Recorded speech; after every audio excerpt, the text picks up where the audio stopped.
Thank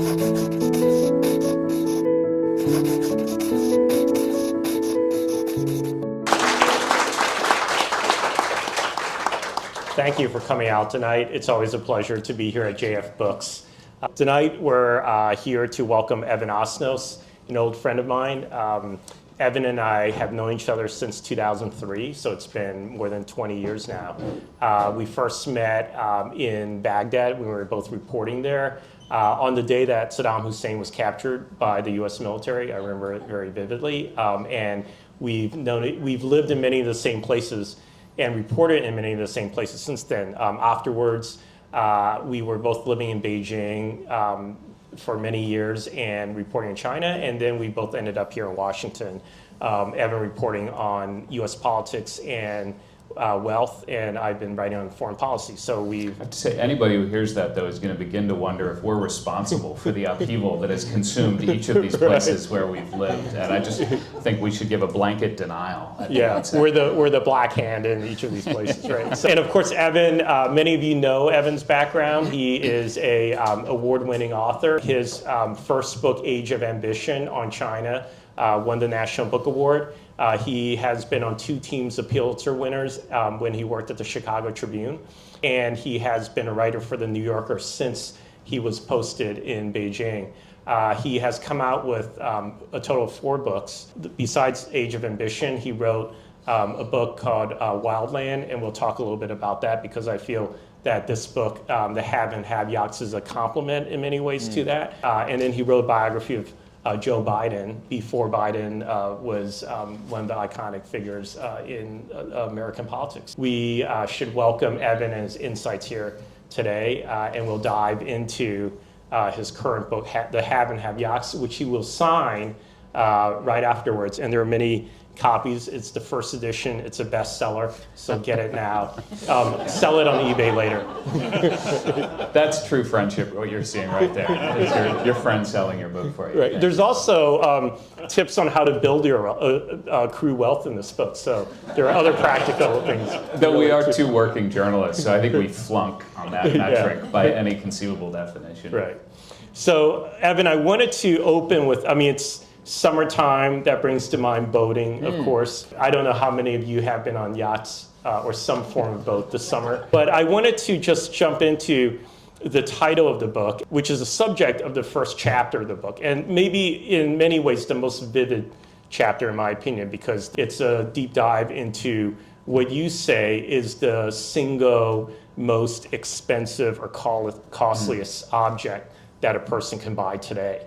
And so I wanted to understand why you decided to focus the headline of the book, top subject matter, on these boats and what they represent in our society, perhaps in societies in other countries today. Yeah, thank you, Ed. I thought twice for a moment as a writer of politics and foreign affairs, writing a book with yachts in the title. Truth is, I can barely swim. I'm not much of a boatsman. Though I do now, I will say, I have been on enough of these yachts. They're going to have to pry them out of my cold, dead hands because these things are quite comfortable, which is part of how we ended up in this predicament as a nation, as a civilization, and I'd argue as a species. So what am I writing about when I write about these yachts? Well, they are, in a way, a kind of perfect metaphor and expression of a set of ideas about what success and wealth mean. They've always been around in some form, but in the Victorian era there was an expression. They said that the length of a man's boat should be about the same as the length of his life in years. So I'm 48, so in theory I should have a 48-foot boat. But today, the Saudi Crown Prince, to just take one example, has a 438-foot boat. And it's the most expensive, the reason I call it the most expensive object that our species has ever figured out how to own is not because I'm making some abstract claim. It's actually literally true. It's more valuable than any piece of real estate that's ever been bought or sold in the United States. It's more expensive than the most valuable work of art, which is Leonardo's Salvator Mundi, which now hangs, actually, on the wall of the superyacht owned by the Saudi crown prince. As I was kind of thinking about this period in which we have entered this strange stratosphere of money, and we can talk about quite how unusual this is by historical standards, I started to realize that these machines were in a sense, the expression in steel and suede and brass of this phenomena, which it's not ever thus. It's not timeless. It is in fact the confluence of a set of choices that we've made as a society, and particularly that some of our most advantaged people have made, and they lead us to now. Yeah, and I wanted to ask about boating and China, because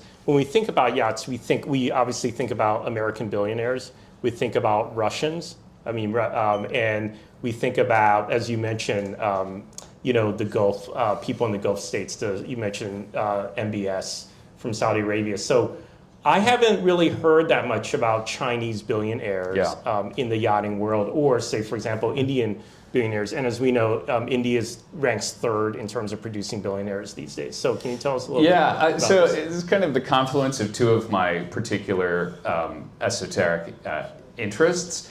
But the yacht industry has been chasing China like the white whale. And let's hope it doesn't end up well, like this is the thing. For years, they've been saying, man, China, and like so many other industries, going back to if we can, the old expression, we can get every person in China to add an inch to his shirt tail, we'll all be rich. It's just this kind of, that's what China sort of represents in the mind of commerce. Mm-hmm. And the idea was, my God, and everybody in the super yacht industry would say, if we can just get them to get into, and then they discovered, unfortunately, that in China, people don't really like to sit out under the sun and get a big tan. Mm-hmm. That people aren't that psyched about having a machine that basically announces to the world that you're incredibly rich and that you have so much money that you don't know what to do with it anymore. I mean, it's so interesting to me that when China first started having a rich list, like a Forbes kind of, richest people in China list, it was kind of clashing against some hesitation. I would call it sort of traditional obstacles, because, the whole idea was, if you stand up too tall, you're going to get chopped off. Right. If you're, the pig that gets too fat, you're going to get butchered. So they actually ran some of the early rich lists with paper bags over the faces of the people on the list to represent this kind of anonymity that people had. And there was but of course in the United States, for as long as we've been kind of documenting rich people, which is really baked into our founding mythology, people have been advertising how much money they have. Mm-hmm. So all of this is to say that the idea of China suddenly getting into the yachting world has been an unfulfilled, unrequited fantasy. Now, I will say a couple people did do it, but it kind of reinforced the problem, which is Jack Ma at one point did get what's known in the industry as a nice piece of hardware, which is, say, a $200 million super yacht.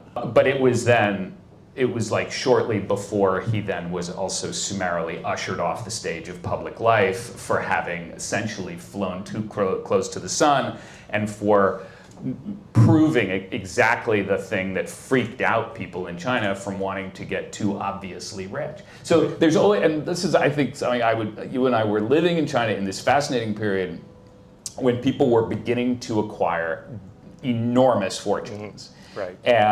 But there were the ways they were expressing it, and the kind of relationship between Communist Party and the luxury economy was, to put it mildly, fraught. But we were all there at the same time when this was all beginning to happen. Yeah, and I'm curious, we were there, and people talk about, the party lifted hundreds of millions of people out of poverty, but that's only sort of like the mildest version of what they did regarding wealth. Like, we saw the leap from just people reaching the middle class to people reaching the ultra wealthy class and becoming among the world's richest people.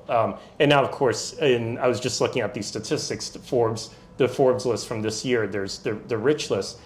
China ranks second in terms of the country that's producing billionaires. There's around 400 something billionaires in China. The US still outranks China by considerable margin, still got around more than twice as many. I'm wondering, so what do you see as the status symbols that Chinese ultra wealthy are trying to reach for? If it's not yachts, obviously real estate is a big thing in China, but what are some of the things you've noticed? Well, I think one of the things I started noticing when people were getting a huge amount of money. So let's put this in a larger context. The reason why I'm paying any attention to wealth at all is because of what it says about our notions about opportunity, about social mobility, about what it means to be a successful person in a society, and what does that tell us ultimately about the society's evolving values and so on. And there was a period of time when there were people getting suddenly very rich in China, in some cases like faster than they their lives could catch up with it. At one point I spent some time with a guy who lived in Yunnan province who discovered that the truffle business, like finding truffles under trees, was something that French people would come and pay a lot of money for. I mean, they used to feed them to pigs in his area. But all of a sudden he became like a truffle tycoon, and he was not a literate man. I mean, he told a very funny story. He's like, I would try to sort of pretend that I was able to keep up, but I was once holding a paper upside down, and somebody called me out on it. But suddenly he had a huge amount of money and couldn't figure out what to do with it. And there were kind of interesting little expressions of this that I saw. One, there was people started to acquire, I would call it kind of a sort of luxury guru. Like if you had the resources, one of the things you would do was begin to get in touch with your spiritual side. Mm-hmm. And so, people started, you have people around you who were providing, I would say, spiritual counsel of dubious quality in some cases. There were a lot of con men and kind of fake shamans who started to kind of populate the ranks. Tibetan monks would show up in Beijing. Yeah, and I'd say in some cases they weren't all that Tibetan and they weren't all that monks. Right. I mean, like there were some pretty lightly credentialed figures bopping around. But that became very much like a status symbol, like a luxury good. If you were demonstrating that you were traveling enough that you were getting in touch with that kind of alternative belief systems. There were, people started learning languages. That was one of the ways and people were starting to travel. I will say just a point of sort of personal privilege, fun story, is a friend of mine I know was an English teacher to a billionaire in Beijing. And he was teaching this billionaire English every couple of days for a year. And this billionaire was not making rapid progress. It was not a priority, but everybody kind of wanted him to speak English because he had to go out and he was supposed to interact with people and talk about capital markets and stuff. But so finally this friend of mine goes in to tell him after a year, and this is the guy's job, he's trying to desperately teach this man English. And he goes in and he says, hey, I have some good news. My wife and I are expecting. We're gonna have a baby, he says to the chairman, to his student. And the chairman listens to him and goes, thank you. Right. So he didn't make a lot of progress. No, his English was not, it wasn't going that well. But I also just loved everything about that interaction. Right. I wanted Evan to read a passage from Age of Ambition Thank that you. sort of encapsulates this Gilded Age that we both experienced in China when we were there. Okay, I have this idea.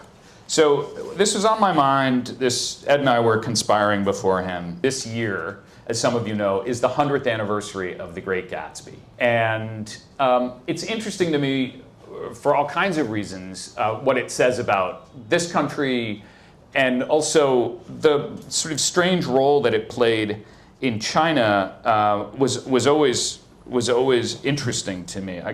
It popped up now and then. So in the beginning, when The Great Gatsby first kind of popped up, it became this talisman of your aspirational potential. If you were both aware of the book, and then also if you were somebody who was also seeking to do what the Gatsby story represented, which was to take yourself from nothing and turn yourself into an imagined idea. That kind of had a lot of traction in China as a concept. And we're going to circle back to The Great Gatsby and sort of the idea of con artists later on in the talk. So. Okay, so the reason why this comes around, the reason why I find this kind of interesting is that I remember there was an essay that went around that got a lot of attention at the time.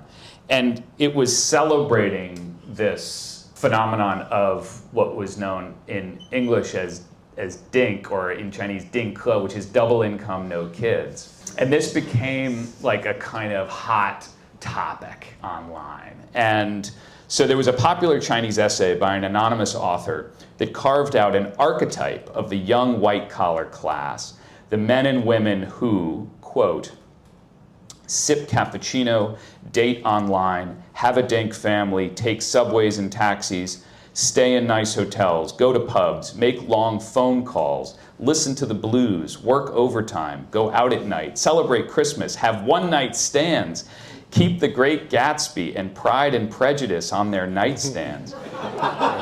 They live for love, manners, culture, art, and experience. And I think the reason why that really kind of resonated with me, there were these moments where you'd come upon a Chinese city when it was just beginning to kind of emerge out of the plains, and it had very much the quality that Fitzgerald was describing of New York City, of driving in through, you know, the city of ashes and coming upon the New York skyline. And running through that whole literature, both the original and then kind of refracted through the Chinese experience, was the sense that it was built on sand, that it was built on a mythology of what people imagined was possible, both in this country and in China. Mm-hmm. One of the things that happened very distinctly over the period that you and I were living there was that there was this sort of early, that tantalizing period of the Great Gatsby being a sort of feeling of potential. But by the end, it had really lost its luster as a story of social mobility. And there were stories all over the place about how it felt as if, you know, actually, if you don't have connections, if you don't have the right kind of family, if you don't come from the right kind of roots, you're never going to actually be able to achieve the, quote, Chinese dream. And of course, this is very much an analogy of, it's very analogous to what's been happening in this country. In a way, we have gone through the process of coming to terms with the collapse of our own self-mythology around social mobility, right, which is the story of the last generation of our politics. Yeah, and that leads me to my question about asking you about your own journey in terms of documenting, these changes in China, and then coming back to the U.S. In the early 2010s, and then deciding that you were going to plunge yourself into writing about wealth and inequality here in the U.S. And two of your last three books essentially focus on that. And I was wondering what's the narrative through line from you writing about this in China to you coming back to the U.S. Well, the truth was I started getting interested in Gilded Ages while living in China. I mean, I remember, and I was talking to, there's one of the great scholars of the Gilded Age in our country, Richard White at Stanford. He remembers that I called him up for the first time back then when I was living in Beijing, and I was trying to write about what the railroad boom meant. Like, what does it tell us about a country? Right. And I happened to be writing about an absolutely heroically corrupt figure who was the head of the railway system in China, who was stealing hand over fist. And Liu Zhejun. Yeah, exactly. Great Li Liu was he was described. Anyway, so, and that was where I learned one of the great expressions too, but which is, don't take too great a leap or you might tear your eggs, as it's known. An earthy expression, if there ever is one. And what I discovered about Gilded Ages was that they have these very specific qualities about them. You often have periods of extraordinary technological innovation when there is this sudden realization of a vast potential, a greater potential than you realize for the nation. There is the exploitation of the land. There is also this vast and growing canyon of wealth. And in fact, it gets to the point of differences not just in consumer experience, but in actual biological experience. I mean, in the end of the 19th century in our country here, people's life expectancy for laborers was dropping for the first time in American history at the very moment that in fact you were getting almost cartoonish levels of wealth. There were parties in New York City where people arrived at a ballroom at a Manhattan hotel and they were led over to a pile of sand in which they had hidden diamonds and rubies and gems, and you were given a golden trowel and told to dig them out. Which, to be honest, doesn't sound all that different from some of the things you hear about in superyacht culture, or for that matter, some of the kind of ludicrous expressions of money that you encounter, and particularly encountered in those first early moments of wealth arriving in China. And so there was a way in which this concept of a Gilded Age, which is, after all, comes to us from Mark Twain, and it is not a golden age. It is a period in which you have a superficial sheen on what is an underlying hollow enterprise. That's a really powerful pivot moment in a national story, and it can go a lot of different directions. Right, and I mean, you pointed out one of the differences in terms of conceptions of a Gilded Age or of ultra wealth earlier when you said, oh, in the early Chinese rich list, people would try and hide their faces. You don't want to be known as one of the richest people in China. And then, of course, then there was a greater embrace of that. But I think always in China, there's this idea, because it's founded on the Communist Revolution, everyone is 1 or 2 generations away from the Mao era. So like people are aware that there can be a revolution that overthrows the landowners, the wealthy, the bourgeois, or even the petit bourgeois, and have everything stripped away from them. Here in America, generally people have embraced the image of ultra wealth. But then in the second chapter of your book, you do talk about this rising feeling among the ultra wealthy that there could be a revolution sometime soon, and the pitchforks could come out for them. And of course, then they're trying to figure out ways to protect themselves from that. So I wanted you to talk about why you think that mentality is setting in now among the ultra wealthy and what they're doing about it. Yeah, I mean, I had at one point somebody said to me, a guy who ran a hedge fund, he said, look, nobody who works in the space that I work in does not think that we are at least conceivably on the path to a revolution in this country. And this is a guy who is one of the great success stories. I mean, as he said, though, right now in this country, 25 hedge fund managers make more money than all of the kindergarten teachers combined, which is a shocking fact, except as he put it, from his perspective, he says, it doesn't feel very good to be one of those 25. You know, as you can sort of see, when I write these essays, I'm often trying to find some sort of physical expression of a mindset or an anxiety or a pursuit.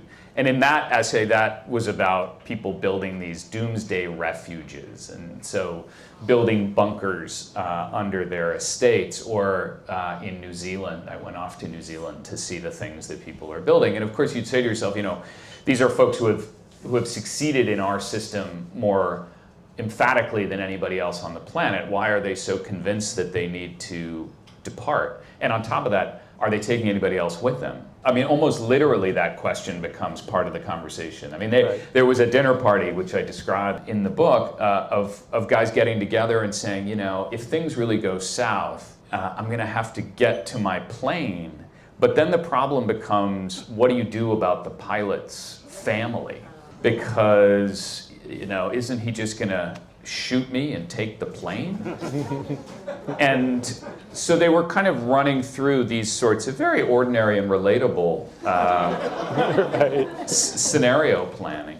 And I think, but the reason why this all, if you step back and look at it with the kind of lens that we are tonight, why it becomes, I think, a matter of kind of global interest is that we see these patterns of history. And it is not abstract to say that when a country becomes so divorced from its own self-mythology that people really do feel fundamentally frustrated. They do feel that there is an elite establishment into which they will never gain access. We know how that story ends. It does end in profound social upheaval. It does end in revolution. And one of the things that was fascinating to me was looking at the American Gilded Age and the conversations people were having at an analogous moment to now, where you had Jack London, for instance, who wrote a book called The Iron Heel, in which he described a future in which, as he put it, there would be a fascist oligarchy that would control the country, that a tiny fraction of 1% of the country would control a vast majority of its wealth. And then there was a point at which some of the wealthiest people in this country and some of the people in political power made a choice to essentially steer the ship away from that. I mean, it was not an altruistic decision entirely when people like Andrew Carnegie and John D. Rockefeller said, we either need to figure out ways to begin to put some tomatoes back into the soup, or we're all going to end up on the wrong end of a pitchfork. And it was Teddy Roosevelt and then later Franklin Roosevelt whose, their view was, we're doing this to save capitalism. And this was all happening against the backdrop of revolution in Russia and on and on. So this is, when I'm writing about billionaires today preparing for a social collapse, they are thinking in quite precise terms. They, as one said to me, look, we've been saying for years that artificial intelligence is going to put people out of work. And at a certain point, that's going to generate a huge amount of antipathy towards us in Silicon Valley. And as he put it, he estimates that about half of the billionaires in Silicon Valley have what he described as apocalypse insurance. Yeah, that's incredible. And of course, Elon Musk talks about apocalyptic scenarios involving Earth, and that we have to repopulate Earth or go to Mars and colonize Mars because an apocalypse is coming here for humanity. And now, I would argue, and this is where it gets kind of interesting, the questions of responsibility. He's talking about it as if he's like a spectator watching from over here. I mean, he is arguably the most powerful creature on Earth right now who does not have a nuclear arsenal at his command. And he could make choices. I mean, I read in your fantastic newspaper recently that SpaceX has pruned its taxes so effectively over the course of the last couple of decades that it not only has probably paid no taxes, according to the New York Times, but probably will never have to pay taxes, which is insane. And is like a reflection both of the rules as they have been sculpted by people like Elon Musk. But this is where it comes down for me that they are making choices as companies and as leaders about what they are willing to exploit, the lengths they're willing to go to avoid having even a modicum of social responsibility towards the commons which generated their wealth. Right, and probably there's, when we think about the oligarchy in America today, there's the iconic figures are these tech titans like the Musk, Zuckerberg, Bezos, and you have an entire chapter that's devoted to Zuckerberg, and you probe his character. And your opening scene in the book is these tech CEOs standing in the front row at Trump's inauguration here. And so I'm just wondering, what is it that in your reporting, what did you find about the characters of these people, and especially Zuckerberg, that you think is emblematic of where the oligarchy is today? Yeah, I think, for a lot of us who are interested in China, we'll remember, I know you do, at that moment when Mark Zuckerberg became suddenly fascinated by China and the idea that he was going to get Facebook into China. Right. He started studying Chinese. He gave a little speech. I remember he gave a little speech in Chinese. And then, immortally, he asked Xi Jinping to name his child. In perhaps one of the rare moments where I find myself in violent agreement with him, said, "Oh, no, absolutely not."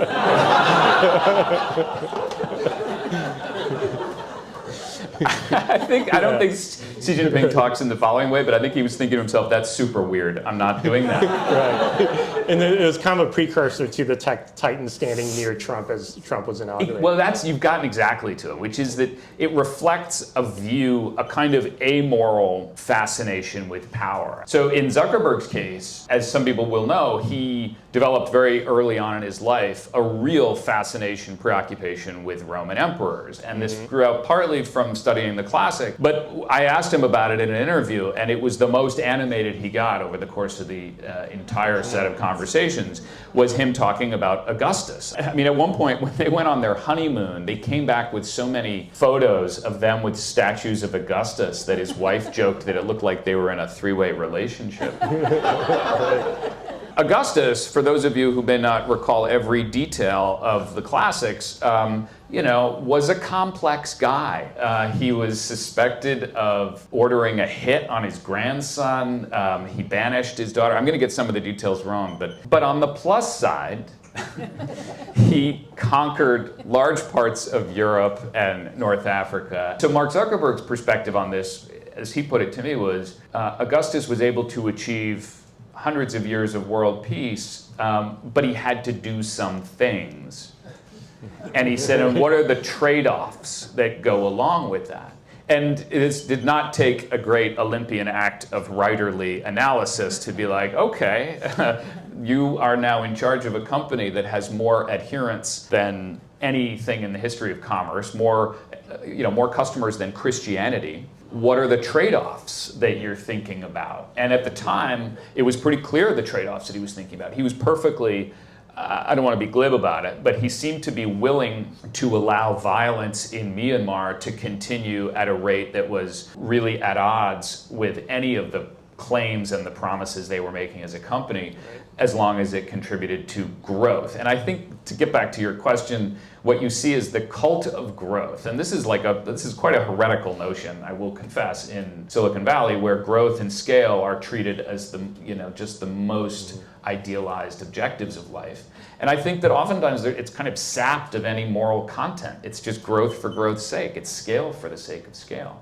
And that leads you ultimately to the Muskification of our kind of public culture. Right. And I think what's interesting is sometimes you see these power struggles between politicians and political leaders and these tech executives come out into the open. And we saw that in China. You mentioned Xi Jinping reining in Jack Ma, the founder of Alibaba. And then we saw the submission at the inauguration, but then we also saw Musk then in that one day, I think a few months ago, it all played out on Twitter where Musk and Trump went at each other on Twitter. Yeah. I'm just wondering, in your mind, when you see, the power of a person, the executive in charge of the government, the federal government, going against the wealthiest person in the world, we all think, oh, it's the money that runs everything. But then we see Musk seemingly capitulating to Trump in public. What do you make of that? Yeah, it was interesting to watch how rapidly they sort of sized each other up like, two animals kind of crashing heads. I mean, I looked at it and all of a sudden Musk was suddenly quite obsequious and was announcing his renewed devotion to Donald Trump. It was like, I think I tweeted it went from the Gilded Age to the Gilded Age quite fast. And what that was about ultimately was that Trump has the power to squeeze his businesses and to choke off what has been the primary source of input, which is federal tax dollars that all of us have the pleasure of paying, but SpaceX, according to the New York Times, is relieved of paying. And so I'm surprised you still believe the New York Times. Oh yeah, no, I'm a subscriber. Are you kidding? I mean, I think this actually, like in all seriousness, one of the things that we have learned over the last few years, and this is really thanks to great journalism by the Times and by ProPublica and others, is the lengths to which some of our greatest fortunes have been aided by opting out of the taxes that most of us don't have the luxury of opting out of. I'll just give you an example. I mean, according to ProPublica, Jeff Bezos, when he was already worth, I think, on the order of $18 billion, managed to engineer his income down to such a low point that he qualified for a child tax credit. And during the pandemic, 18 billionaires managed to reduce their income with the advice and elegant pruning of high-priced tax advisors to such a point that they qualified for a stimulus check. Wow. All right. Yeah, that's the right reaction. I mean, I just think about that every April 15th. And also, as we're writing in our quarterly prepayments, estimated tax prepayments. So I guess, and this gets to what is, for me, kind of the beating heart of this topic, which is how does somebody of great advantage perceive their responsibility? Because this is kind of the core of it. I mean, there is and has been, and this gets to kind of questions about old money and new money. And I don't mean to romanticize old money here. There was just a tremendous, there are sedimentary layers of injustice and exploitation that go into this. Mm-hmm. But if you had asked somebody like Franklin Roosevelt, how do you perceive the responsibility of somebody like you, somebody from Groton and Harvard who's been given every advantage, what do you think your responsibilities are to this political society? He would have said, I've got to figure out a way to try to help people who are less privileged than I am. Mm-hmm. And that idea has almost become demonized in parts of our culture today. And I write about it at some length. It's not just on the West Coast, it's on the East Coast too. But that's become perceived as a kind of strange, liberal, maybe even a woke idea. Right. And you grew up in Greenwich, so part of your sensibility around this comes from your observations as you're growing up in Greenwich, which, as many people know, is a bastion of, both old money and new money here on the East Coast. And so I wanted to, your previous book, Wildland, talks about that, and then your current book talks about that as well. I wanted to ask you what changes you've seen in Greenwich in recent years as you've been doing your reporting in terms of the sensibility that was there among the wealthy when you were growing up, and then how it changed over the years. It is interesting as an example, if you use it as a metaphor for the country's trajectory. I mean, just to be really precise about it, in the 1920s, there was a guy who lived in Greenwich whose name was Owen Young. He was one of the first chairmen of General Electric. And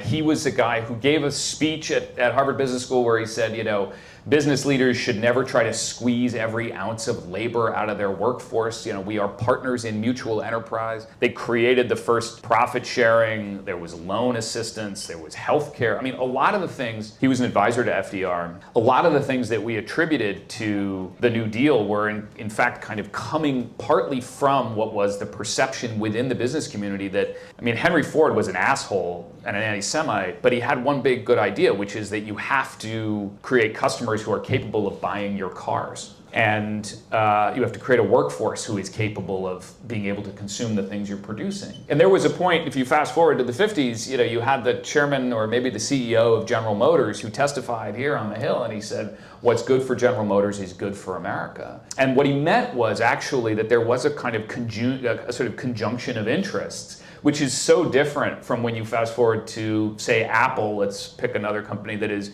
you know, a leading firm of our period that is going to these complex lengths to stash money overseas and to avoid them ever coming to the U.S. Treasury. And the explanation that they make for themselves is, well, we're of course serving the shareholders, that anything else would be a disservice. It would be a betrayal of our fiduciary duty. Fiduciary duty is not some legal principle that is going to, you know, it's not gonna be off with your head if you somehow decide that your fiduciary duty is also to make sure that you have workers who can feed their kids and afford to send them to school. Right. But we've sort of defined it down in such a way that it's gotten to the point now where any demonstration of willingness to engage in a political society is perceived as wrong-headed. Right. Your points remind me, I think there was an episode in China when we were living there when Warren Buffett and Bill Gates came to China because they wanted to try and promote the idea of philanthropy among Chinese billionaires. Yeah. And it seems to me what you're saying now is that in a way like America probably needs that type of lecture these days, perhaps more than China. I don't know, what's your Well, it's fascinating. I mean, the Giving Pledge for a while, Buffett and Gates, and this gets to some of the sort of interior culture within generations of wealth. There was a time when the two big dominant figures in the culture of the very wealthy class in this country were Gates and Buffett, and they created this thing, the Giving Pledge, and they got 280 some people to sign up for it, which meant that you would give away the lion's share of your wealth either while living or after you were gone, but you would commit to doing so. And then the generation that followed those guys, and I'm not saying they're perfect, like let's just stipulate all the obvious, but the generation that followed them has walked away from that idea emphatically. In fact, Elon Musk, again thanks to the splendid reporting in the Times, we now know that in some years his philanthropy gives so little money away that it actually risks breaking the law for the minimum amount that a foundation has to give away. And in fact, in one of the years that after it was starting to give money away, one of the recipients was a school that happened to be, won't shock you, located in his home, in which 5 of the 14 students were his own children. And there was recently a piece that looked at the outcome of the Giving Pledge, and I'm sorry to report that according to this piece, out of the 280-something people that committed to it, only about 8 have actually finally fulfilled their pledges. So maybe others are just withholding for a while, but we'll see. I think what's happened is that I don't mean to be jokey about it. What has actually happened is that a very different set of beliefs about the virtues and responsibilities that you have as a very privileged person, it's changed fundamentally, and it is now dominated by the Musks and the Zuckerbergs and others. And Zuckerberg himself, he and his wife started a big philanthropic enterprise. They have changed some of the priorities to be more Trump adjacent. And so these things go in fashions, they go in fads. And part of the reason to write about it with a little bit of uncomfortable precision and clarity around the names involved is to point out that these fashions are distasteful, frankly, to I think a lot of Americans. And there will be another generation that comes up behind them, and there's nothing that's preordained or inevitable about them having to be, working from a Musk playbook. Right, and I want to turn to audience questions, but let me ask one final question related to sort of what the zeitgeist now is around wealth. And of course, in Trump 2.0, we see the intersection of the state and self-enrichment very clearly. There's not even any hiding of it. Like, they're doing it openly. It's been well documented by your magazine, by you and your fellow reporters, by other news organizations. And I'm just wondering, it's like a strange thing, because I know in China, Xi Jinping, others are very self-conscious about making it appear that officials are not getting wealthy off of their position. And it's one of the most sensitive things you can discuss in China or report on in China, as we discovered. But here in America, it seems we've gone way in the other direction, where it seems self-enrichment is out in the open and no one, and there's no shame around it. Yeah, I mean, we're now kind of living through an oligarchic fluorescence in this country in a way that we really have not had before. I mean, if you go back, you even look at the last Gilded Age, you didn't see that the John D. Rockefellers of the world, they would buy off congressmen, no question about that. But they didn't aspire to actually, none of them had an office in the White House complex like Musk did. You didn't have, Trump has named 13 billionaires to his cabinet, or to his senior ranks of his administration, I should say.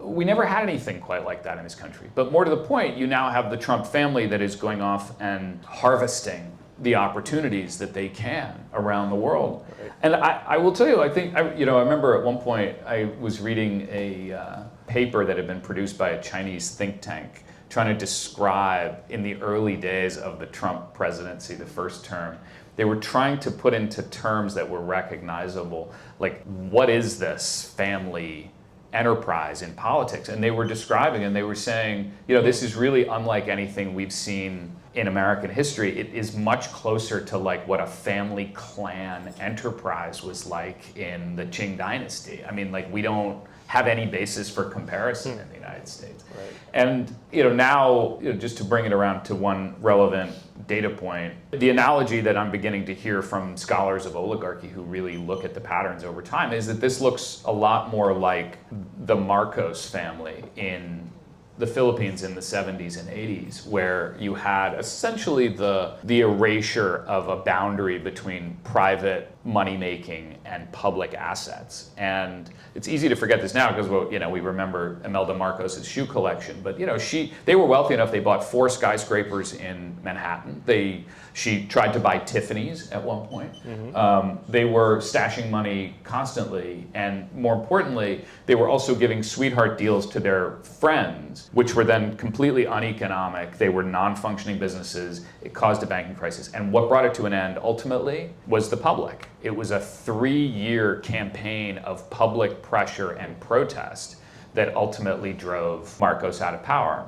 That's an optimistic note. Well, unfortunately, Ed, let's not get prematurely optimistic, because then his family went about a sustained effort, of course, to erase and rewrite history, and his son eventually ascended to the presidency. we have a new Marcos in power in the presidential palace. So I'd like to open up to questions. Who's got questions for Evan? I was curious as to what your take on the role of popular media culture plays in shaping this kind of mentality value.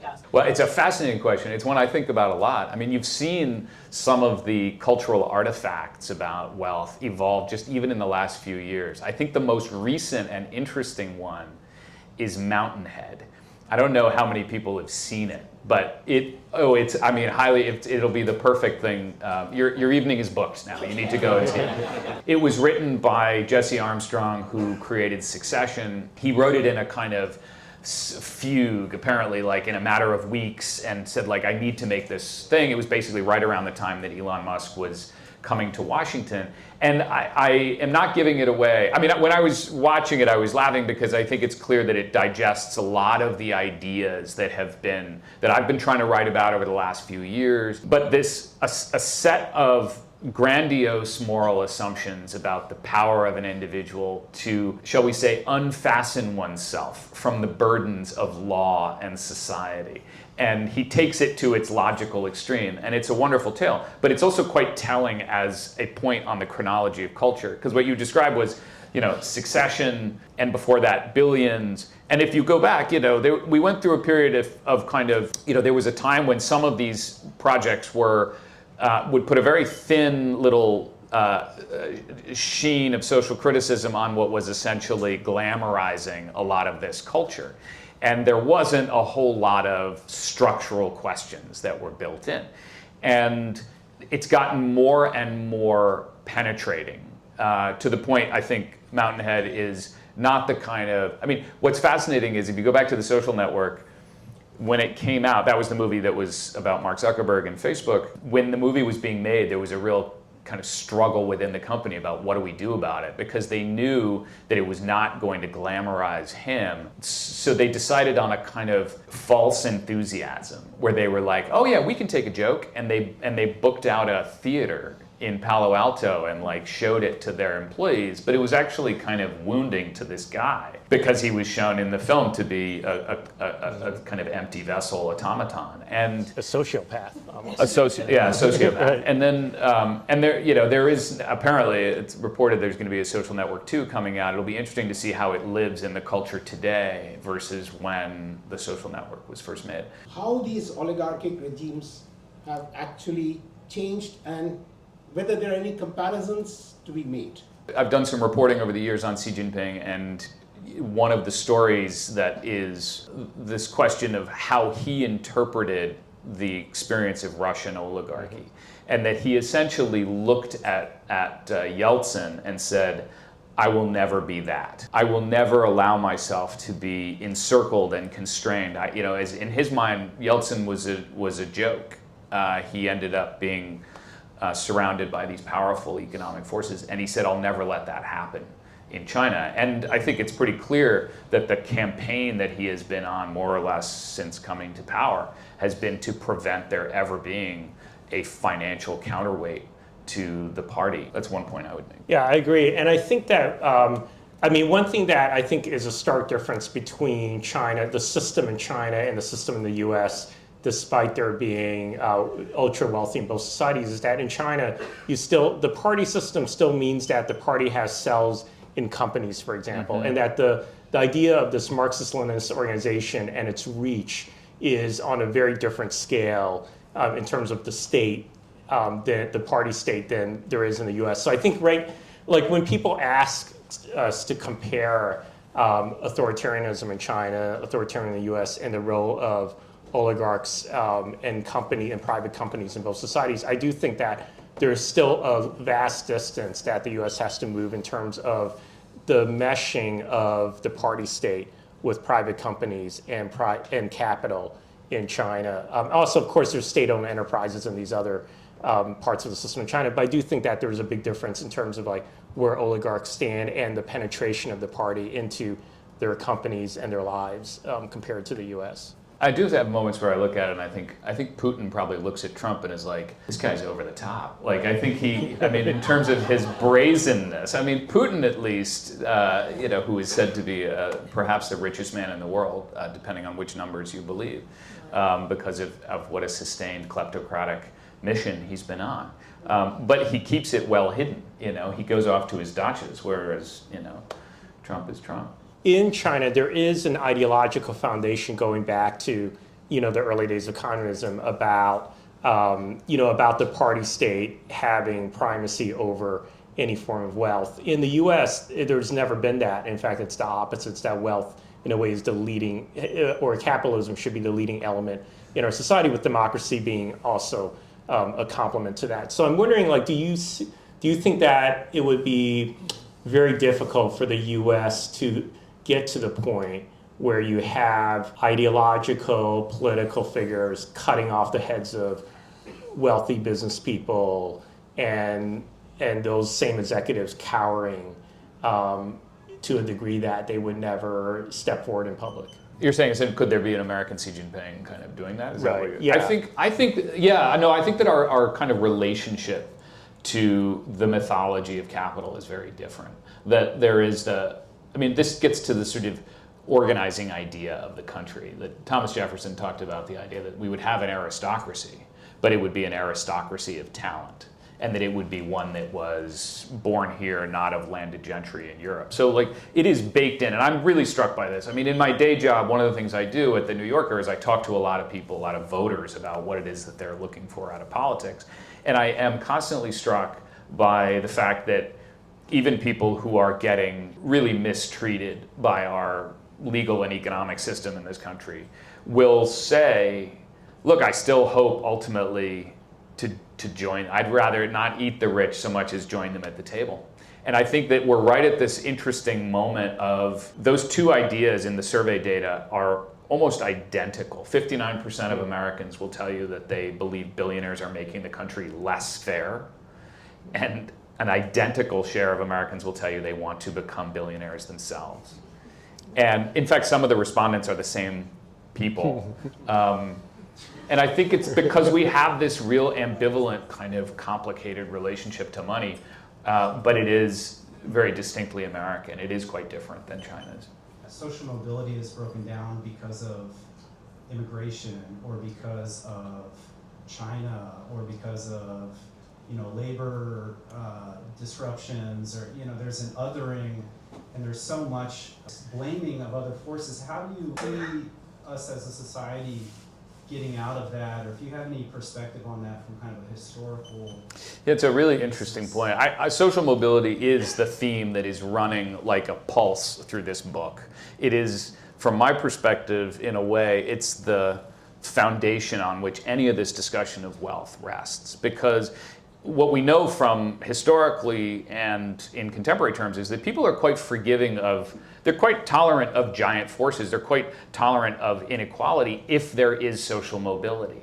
But the social mobility in this country has really ground to a halt. To be precise, if you were a baby born in 1940 in this country, you stood about a 90% chance of out-earning your parents, and today it's dropped to less than half that.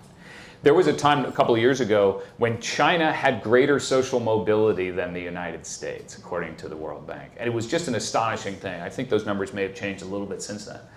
But our kind of central mythology was the idea that you could go from the bottom to the top.